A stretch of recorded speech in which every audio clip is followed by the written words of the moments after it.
All right, everybody, welcome to Rada's Radar. I'm here at the F100 Grand Nationals, but I want to introduce you guys. Well, I don't think he needs an introduction. Most of you already know him. I'm here with Casey. How's it going? It's going well. How are you doing today? I'm good. You're a person that so many of my followers probably already know, so many people out there in the YouTube world. Tell us about what you do first, and then I want to find out how it all started. Okay. So I'm Casey with Casey's Paint Shop. We do full restoration, start to finish, inside out, top and bottom. The only thing we don't do is our interior work. We do some build out. We have another interior shop that does everything for us there. Everything's in-house. I mean, we can do everything and anything you could ever dream of, build you whatever you want. And if we haven't done it, we'll figure out how to do it. So I love that. How I found out about you is I saw you doing some cool stunts with some crazy trucks. Okay, so that's how I found out about you. You were doing some crazy stuff. I didn't know that you had a full-on shop. Okay. So it's good to see that, and I'm being cheeky and getting a head start on that shop tour right here because you've got something behind you. I do. What have you got? This is my 48 Ford F1. 48, did you say? 1948. Or 1948. I thought this was the 48th truck you've had. No, 1948. Sorry. Go on, mate. Hey, Craig. So this all kind of started back in 2016, I believe it was, or 17, maybe 17. I don't remember exactly what years. We brought a 49 Ford to SEMA and also drove a 53 Chevy to SEMA. We built both trucks in 3 months, drove them both to SEMA, drove them both home.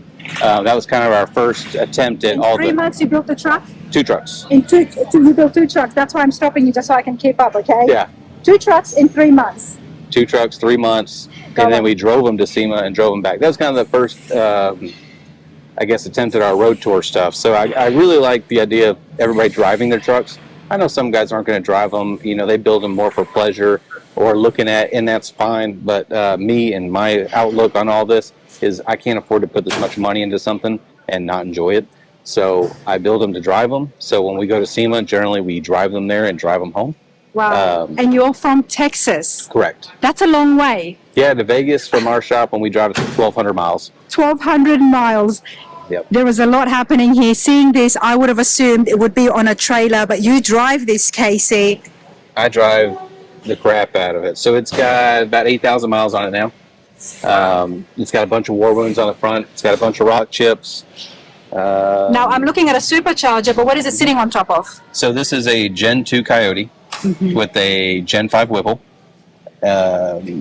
We did not get into the motor. It is a Ford Performance crate engine illuminator, low compression illuminator.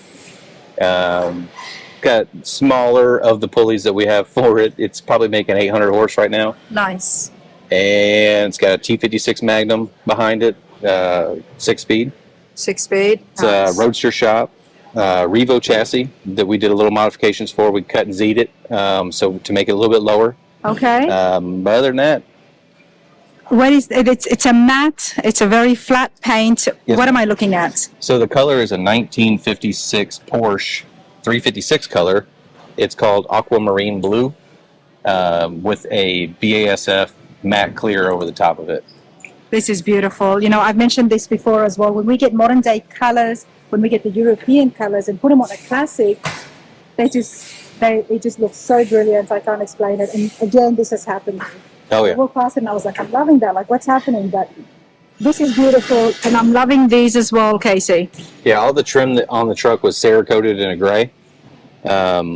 I did the hubcaps, all the trim pieces, a lot of the interior pieces in the Cerakote, bumpers, grill, and then everything was accented in one-shot blue that my buddy mixed up, and then he did the lettering on the door in gold leaf and pinstriped around that also. Beautiful work. It stands out so much against that flat paint, and it complements it really well. This is the F1 series. You know, I'm learning and trying to educate myself more about the Ford era and how it all happened. So this was from the years, 48 was the last year of the F1s, or?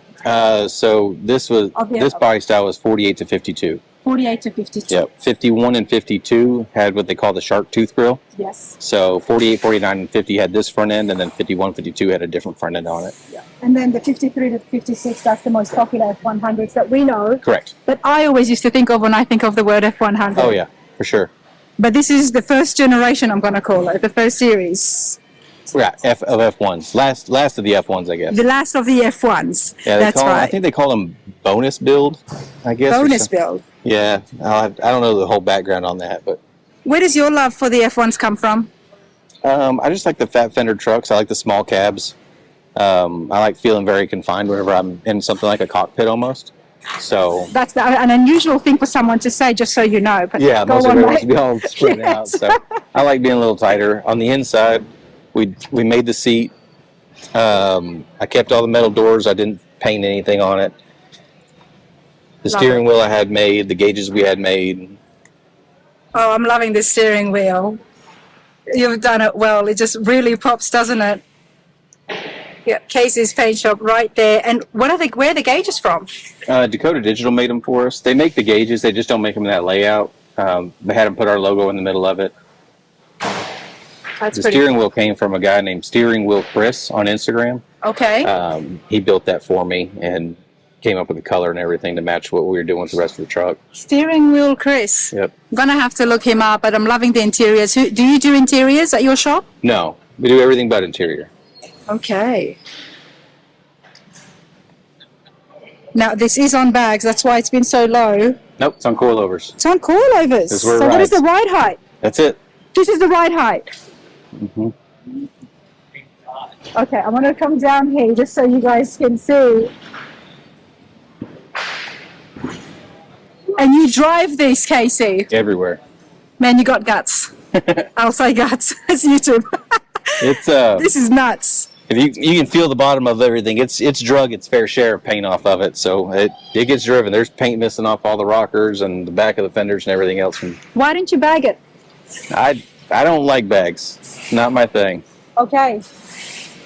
I asked an opinion when I was working on my truck whether I should bag it or put coilovers, and a lot of people said exactly that. I had to put coilovers and not bag it, so I went ahead with it. Yeah, I don't like maintenance in my suspension. Maintenance, and Yeah. that's what I got told. So it's nice to hear someone of your caliber who's been out there working on these trucks agree to that. So I made the right decision, Casey. Yeah. You've made me happy today.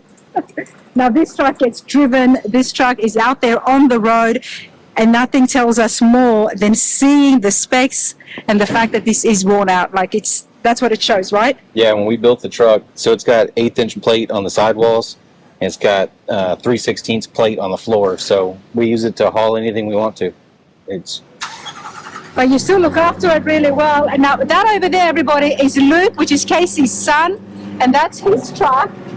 And he's about to drive out, so hopefully I'll be able to have a chat with him, but he built that himself. So Casey, did you teach Luke everything, obviously? Yeah, he's been around the shop enough to know quite a bit. He learned a lot on his truck. We had to build it so fast for SEMA that he didn't quite get to take the time that he wanted to learn everything.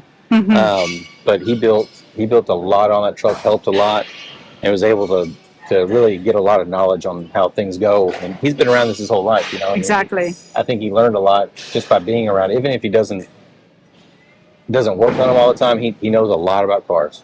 How did it start off for you? So I grew up in my dad's shop, and it was more of a collision shop. He did some restorations, but I grew up in that my whole life. I really didn't. I guess at my age, I didn't know that there was another option not to build cars. Mm-hmm. So I never really dreamed or wanted to do anything else but what I'm doing now. So I'm lucky enough to get to do it every day for a living, and I mean, there's not a better way to put it. I guess. I mean, Well, the YouTube who gets channel, to do this every day, you know? The YouTube channel is a big success as well because people love seeing you guys out there working on this and playing with these toys. Which one came first? Obviously, I'm guessing the body shop would have come first. Body shop came first, and then just like everything else, you know, you kind of get into it and you're enjoying it, and you're trying to figure out, like, you know, you're painting them for people, and then people are like, well, now that you painted my car, what else am I supposed to do with it? And it kind of came to that, like, hey, I'm glad you built my car, but now what? Like, who finishes it? Can you finish it? Well, yeah, we can, you know, and it kind of broke into a little bit of build, and then a little bit of a build, and then before we knew it, we were just doing it all. Doing it all. Yeah, It it just wasn't kind of just got a into paint it. shop anymore. Right. It was a full restoration shop. Right, and that's why it was always Casey's Paint Shop, and then we had to add in restorations on there because we did get into more of all of it, and that was, in the beginning, that wasn't the plan. I built a lot of cars for myself, but not really for anybody else. and I never really kind of thought that anybody would pay me to build their car, and it just kind of morphed into it. So we well, when you build them like this, people need to know about you, Casey. Now, do you call yourself a YouTuber or are you a custom builder? What do we call it? Custom builder. Like I haven't really. The YouTube thing is so hard for me. Like I love to do it, but I don't think about it enough, I guess, to really make a full job out of it. You're busy with this, mate, but I mean, loving the wheels. Are they from Diamondback or did you do that yourself? The tires, the wheels were made by Hot Rods by Boyd. Mm-hmm. They custom made the wheels for me to fit the factory center caps, and the factory centers and everything match what the original was, step lip, and then the tires are just Toyos. They're R-Triple-A Rs, like a road race tire. I saw the blue stripe and it threw me. So what's next? What are you bringing to SEMA this year? Are you bringing something? Not going to bring anything this year. I think we're just going to sit back and just go to the show and enjoy a little bit, and then maybe we'll bring something the following year. Okay. Casey's Paint Shop, everybody. I'll have the details there on the screen as well. Check it out. I will be going there sometime this year whenever my travels allow me, so we can see exactly what happens at this paint shop that's bringing out trucks like this to the show. Awesome. Look forward to having you there. Love it. I want to have a chat with your son if you don't mind. I don't mind at all. Let's do that. All right, everybody, let's have a chat with Luke. Luke, how's it going, mate? That's pretty good. It's pretty good. How about you? I'm good. Did you like the F100 Nationals? Absolutely. This is honestly my favorite show. I've been to a lot, seen a lot of trucks, but this show has the best trucks and just the overall better environment. So Did you see the upper parking lot? I did. Not much of it, but I did see some of There's a lot it. of trucks there. Yeah, I would not have been able to see all of it unless you're I love walking. seeing the vintage trucks next to the patina trucks, then you've got complete restaurant marks. Yep. It's just all over the place. The best of all worlds. Absolutely. What have you got with you? All right, so this is my 1976 F100. Its name is Larky. Larky. Yep. Where did that come from? The original owner named it Larky. Okay. I like that you didn't change the name. Yeah, no, I kept the name. I could get the story wrong, but I'm going to try and remember. So the original owner, he used to go to bars. He used to drink all the time.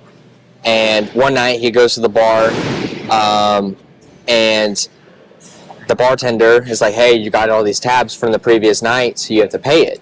And he was like, well, I can't afford it. I can't pay the bill. So they're like, okay, well, if you can't pay the bill, we're going to take your truck. So they took his truck. It sat behind this bar for a long period of time.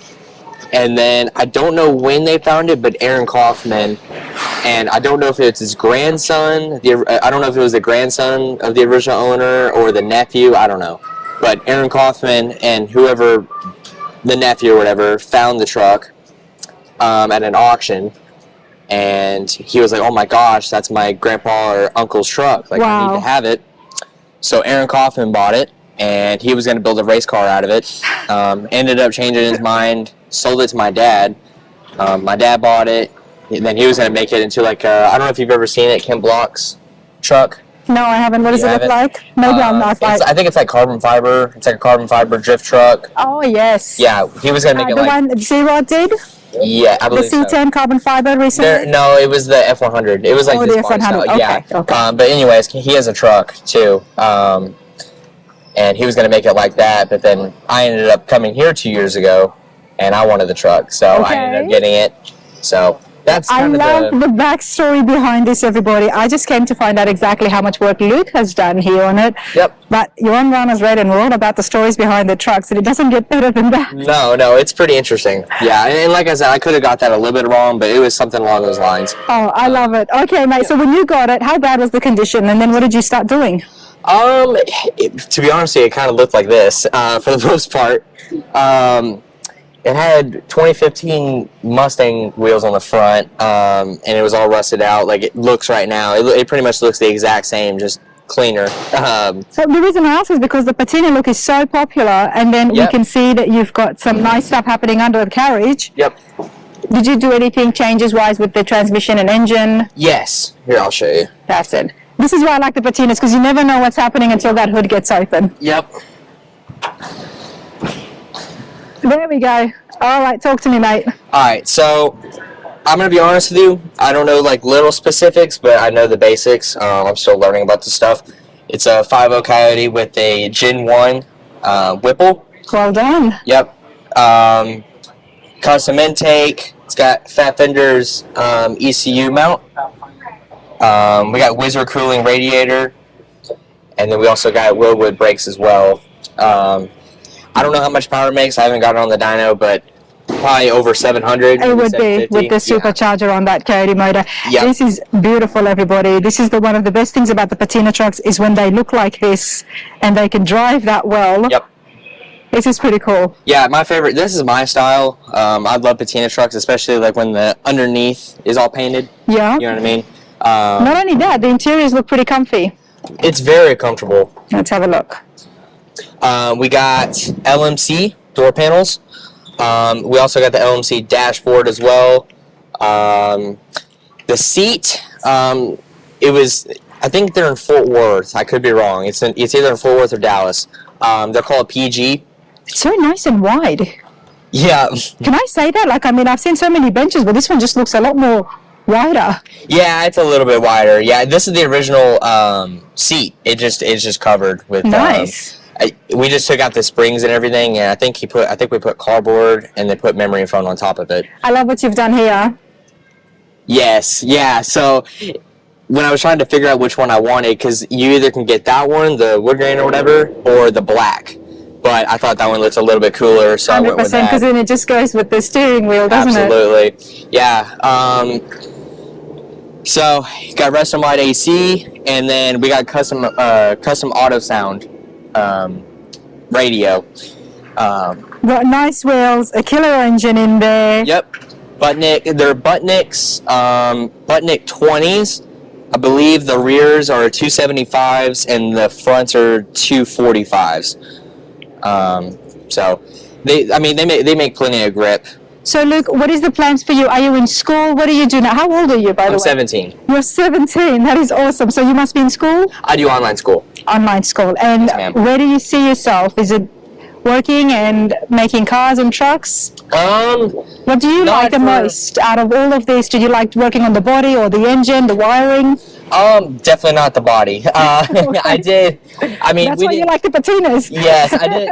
Yeah, we had to, when I was doing the body work for the, the firewall and everything. Yep. I mean, it was all right, but after a while, I kind of lost patience. I was able to do it, obviously. I did all the interior sanding and all that. Okay. But, it was all right. But I would say probably, like, working on motors. I have a really, huge interest in building motors. Nice. I've gone through already 2 motors. This one I built myself. Okay, nice. So you're tearing them down and then building them back up, making them more powerful. Yes. And is that what you're doing online school for? No, it's just regular school. Okay. Yeah, I'm still in regular school. Well, yeah, at least now you know where the path leads. Yeah, absolutely. Yeah. My future, I don't really know. I mean, my parents have an oil change lube center business, so I'm working there right now, trying to take over that someday, or maybe be a welder, maybe building motors. I don't know. I'm still trying to figure that out, but it's gonna be something along in the If car you industry. enjoy taking down the engines, and I can see why you would enjoy, because I had a fabulous time, everybody, doing that for the first time with that 350 Chevy. Yep. Go for it. Yeah. Get some online courses with the automotive stuff as well. Look it up, because do what makes you smile. Absolutely, and this is what makes me smile. I love the automotive industry. I'm just trying to figure out what part of the automotive industry I want to do. So, Well, you've got a heck of a great start. yeah, absolutely. Yeah, I got a little bit of that start for sure. That's awesome stuff. Thank you so much. You're welcome.